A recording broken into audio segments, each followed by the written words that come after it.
Hello, my friends. I wanted to share with you a little technique that came out of some work I'm doing. Now, I've mentioned a few times that I am working on a book, and it's really just sort of a personal project. It's going to be a self published deal, and it's going to kind of explore just the the the journey that I've been on as a reader for the last year or so, but also kind of how to take well, um, one of the things I've been thinking about. If you listen to my videos, you know that I've been talking about this idea of how do we make tarot more practical, and how do we get readings out of it that do a different thing than the kinds of readings that I learned to do, which were very psychological and that explored sort of the psychology of a situation. There's nothing wrong with that, and in fact, I still do those. But one of the things that I've been working on as I go through my own journey is how do I get the kinds of answers that I need in certain situations that aren't psychological. So it's going to be kind of a workbook, not kind of a workbook. It's going to be a workbook, and in essence, where it came from was that I wanted to do a class, and life just keeps getting in the way of doing that. In part because I'm a grad student, and in part because I have a full time corporate job and life, and am a partner and brother and son, and all those, a friend, all those other things. So when when I have the limited time I have to do a class, I don't. I kind of protect that time. So this is my way of doing that. But I wanted to give you kind of a teaser of the kind of stuff I have in it. And there are many, many activities. It is, I will warn you, that it is focused on reading with pip decks, because I think that there's some love to be given there. And in fact, one of my aims in working on it is to seduce those folks who haven't yet come around to it, and then to just sort of, ignite more excitement in those folks who do.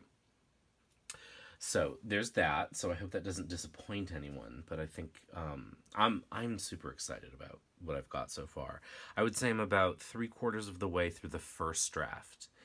And then what'll happen is I will work on each chapter, sort of tighten it up, clarify it. I have a friend, a very good friend, who's an amazing editor, and she's going to edit it for me once I've got the second draft on. I'm working on securing the rights to some deck images so I can illustrate it, illustrate the examples that way. And my aim, if things go, according to plan, is to have that, available by the holidays in the United States so that you can gift it to yourself. I hope. I hope people will like it.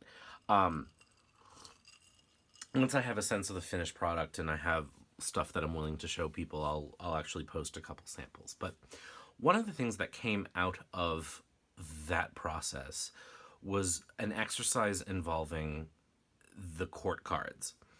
And one of the difficult things, as any reader knows, in working with the court cards is, A, what do they mean? And B, deciding whether or not they are someone else or they're you, or whether they're your client. And I use that term client sort of liberally, as anyone you're reading for, or someone in their life. And how do you know? I'm suddenly very self conscious because I'm just remembering a comment someone made the other day about how much I said and now I'm thinking like I say it a lot. I do, but it's because my brain moves faster than my mouth does. So anyway, the point was, how do you know when it's your client and when it's someone in your client's life? How do you know when it's you, or when it's someone who's having an impact on you? There are many ways to do that, but I'm a believer, and one of the things I talk about in the book is that you have to set the rules for the reading. meaning that before you shuffle and lay out the cards, you decide that X equals Y, that you decide that this means that. So for those of us that use reversals or not, um, we've decided in advance that reversals mean something or not. We have learned the meanings of the cards to a certain degree. We've sort of made agreements with the tarot before we sit down to do a reading. This is just another example of that. And it's something you can do whether or not you read reversals or not. Although in the example I'm going to use does involve using reversals for a handful of cards. Now, do I think I do.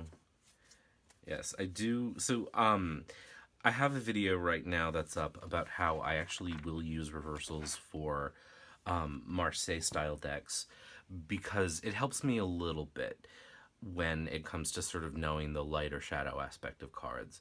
I'm not it's for me not a like slavish rule that I adhere to, but it gives me a texture that I find helpful that I didn't necessarily need when I was using or when I used more pictorial pips.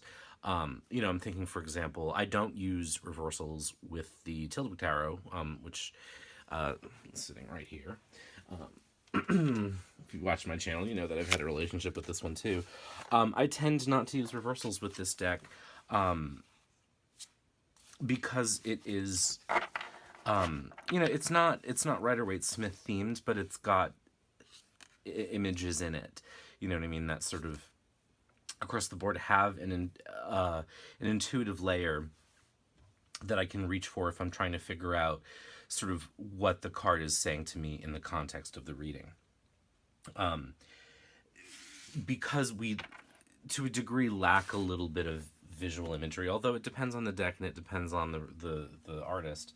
There's a little bit less visual imagery in pip decks, Marseille style decks, which are the ones I've been using most.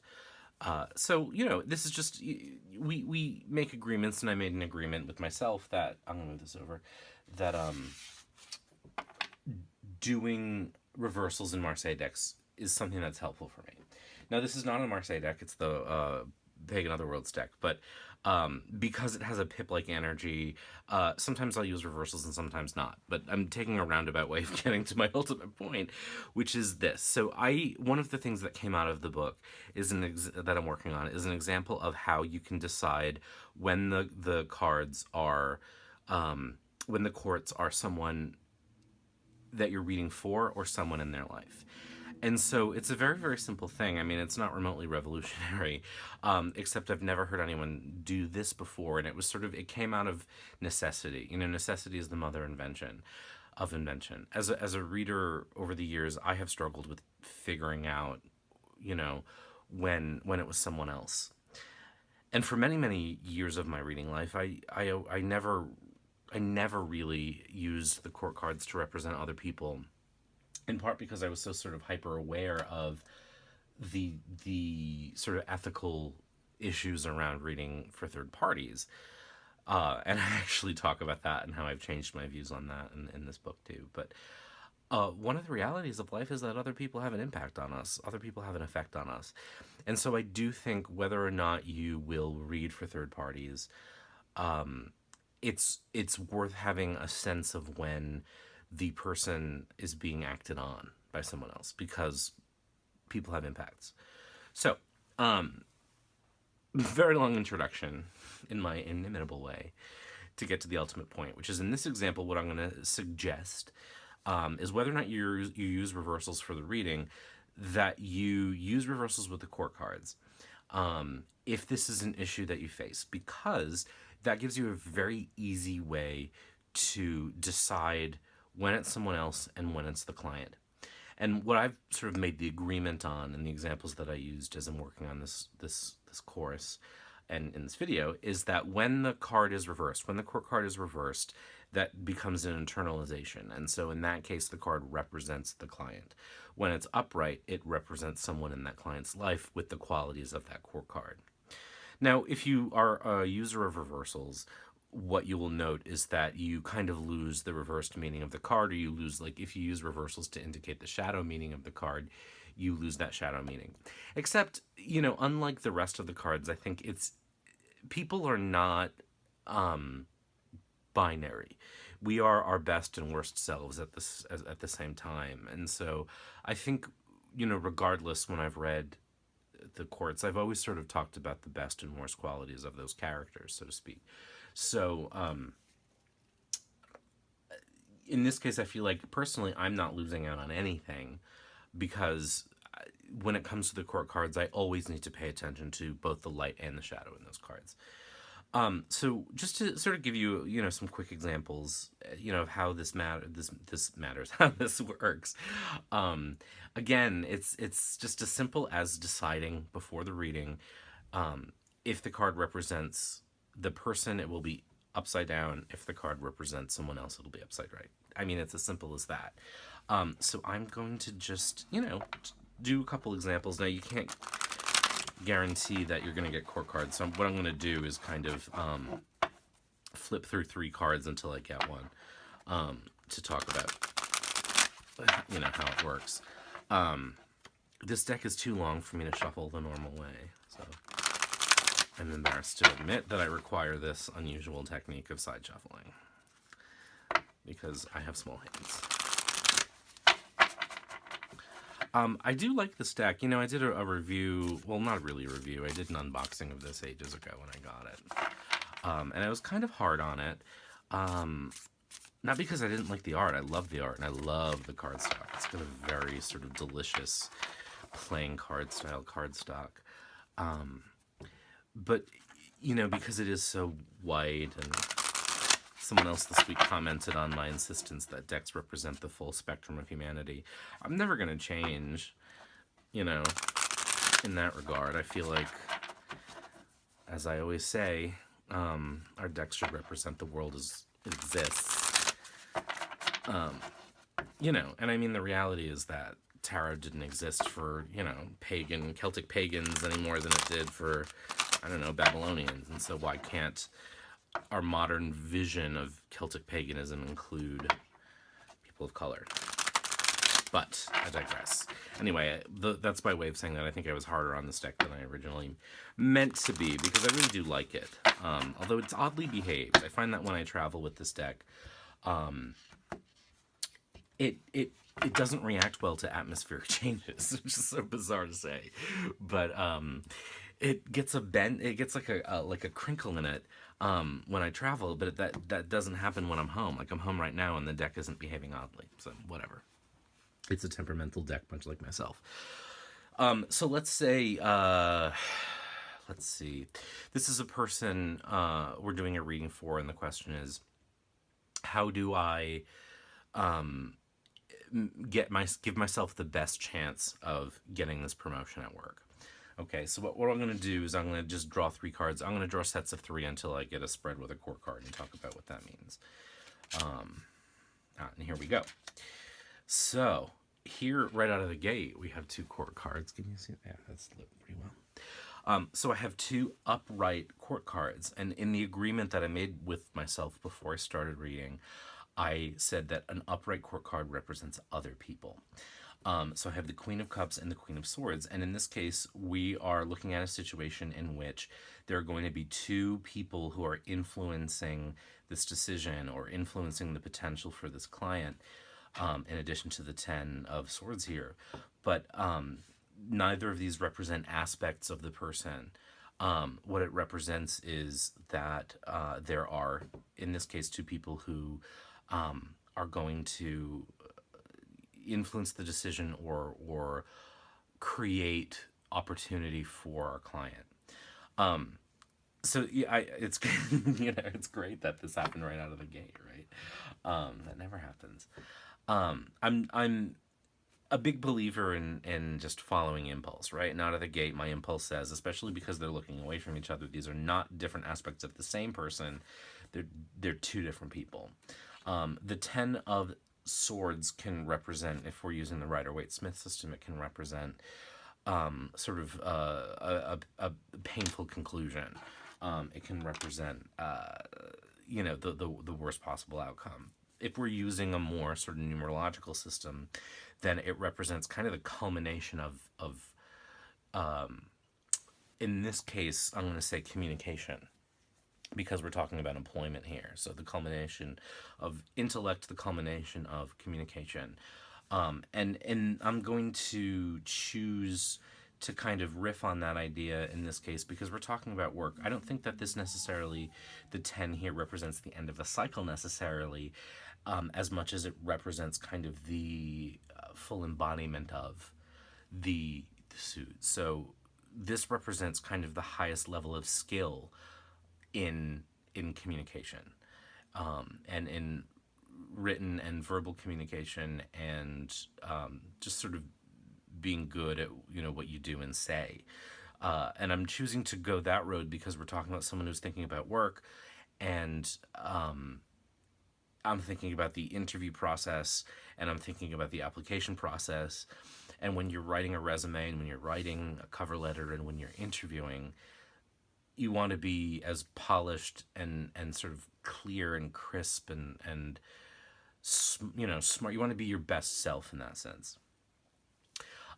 So in this case, I'm going to suggest that the swords, the Ten of Swords in this case, represents the kind of embodiment of the best of your intellectual abilities. So saying the right thing, writing the right thing, doing the right thing.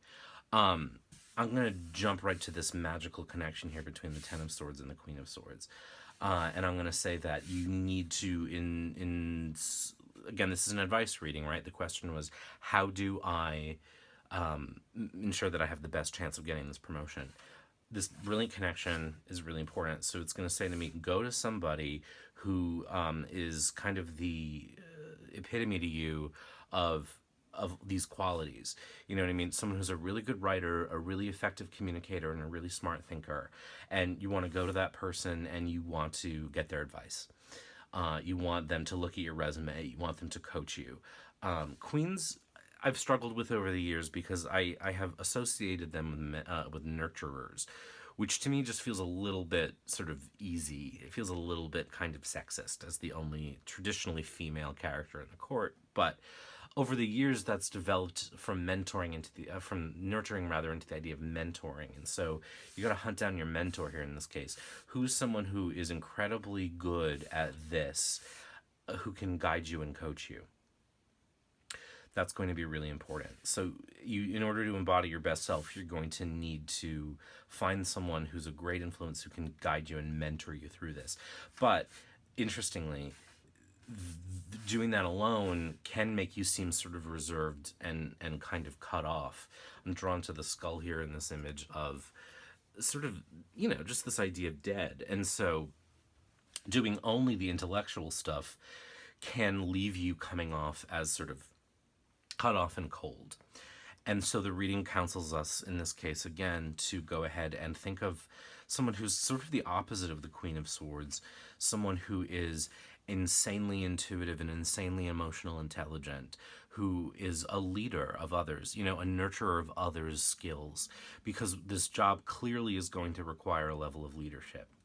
And so while you need to present yourself in your best possible light and get all of the kind of intellectual stuff out of the way, you're also going to need the advice of someone who's a great leader, someone who's going to counsel you on how to create an emotional connection to the work that you're doing. So it's not just about the mind, it's the heart, and bringing those together, seeking these two kind of opposing, if you look at the fact that they're facing away from each other, really interesting.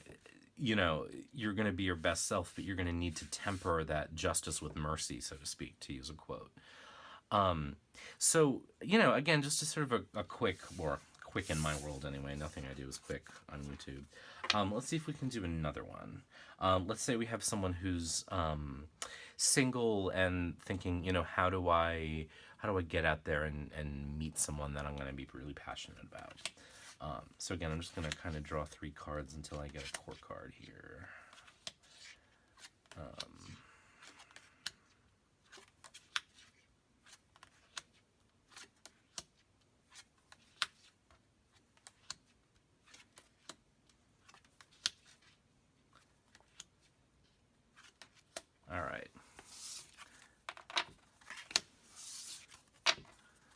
So we've got another upright card, which suggests, and we have another queen, which suggests, the influence of someone else.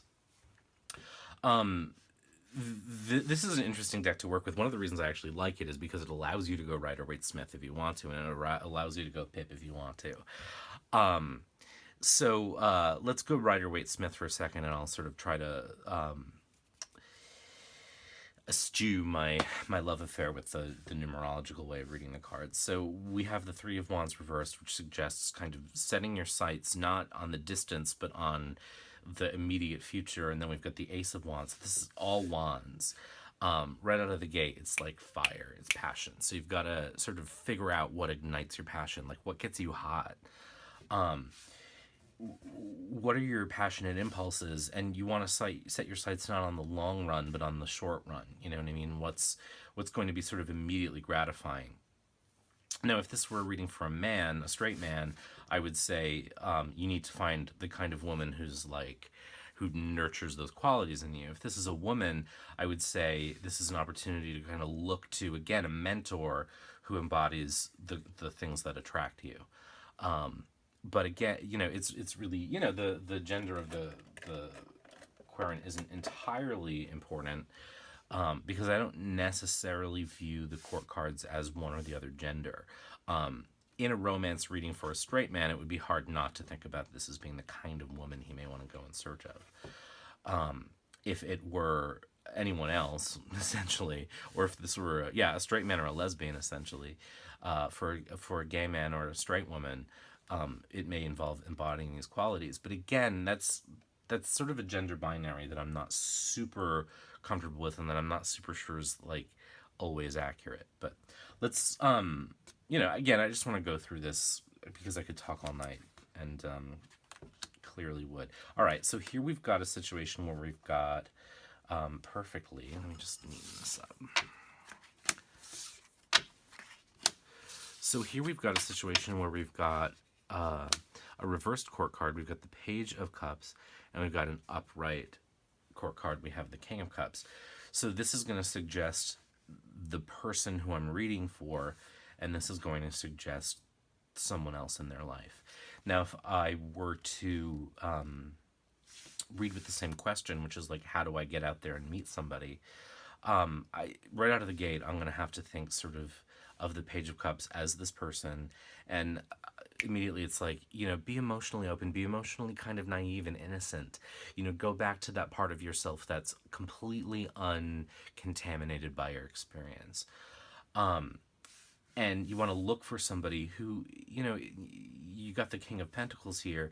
This isn't your knight in shining armor. This is somebody who's lived and who's been through shit and who knows what they're doing and kind of embodies life. And they're probably someone who's a little bit older than you, someone who's really patient, someone who is earthy and grounded, and who kind of embodies the ideals of what you think is, a grown-up, essentially. So while you need to kind of be emotionally youthful, that's in a way of sort of stripping away the contamination of the past. If we get like the Six of Swords and the Rider-Waite-Smith kind of moving away, even though it's reversed here, it's a weird thing where I'm like, screw the fact that it's reversed. It means the same thing. Moving away from like the pain of the past, being sort of innocently useful, and going in search of someone who is going to be like super practical, super like aware of their duties and responsibilities, someone who kind of takes life for what it is and has like a just a really good general attitude about it. You know what I mean? This isn't your knight in shining armor. This is the King of Pentacles. This isn't the Knight of Cups. It's the King of Pentacles. So, you know what I mean? You get the point. So, anyway, again, I could go on all night. But this is just a really simple, clean way of deciding, if you want to, whether the court cards represent the person you're reading for, or yourself, if you're reading for yourself, or someone in there, or your life. And this is just a little teaser into things that I'm exploring in my little workbook. Actually, it's not little. It's gotten longer than I imagined it would. And again, I'm going the self-publishing road because who knows how many people are going to want it. But the nice thing about that self-publishing deal is that they're print on demand, so anyone in the world can get it if there's an Amazon location there, and you don't have to deal with crazy shipping, and I don't have to try to sell more books than I can actually buy. So I hope that, I hope this is an interesting little sneak peek into some things that I've been working with, and a little teaser into things that are interesting to me. So, yeah. I always set out to make these super quick videos in my brain. The problem with being a swordsy kind of person, which I am, is that it's next to impossible to get my brain to slow down and to focus on one thing. So, anyway, yes, this will be the end of this video. Take care of yourself and have a good night.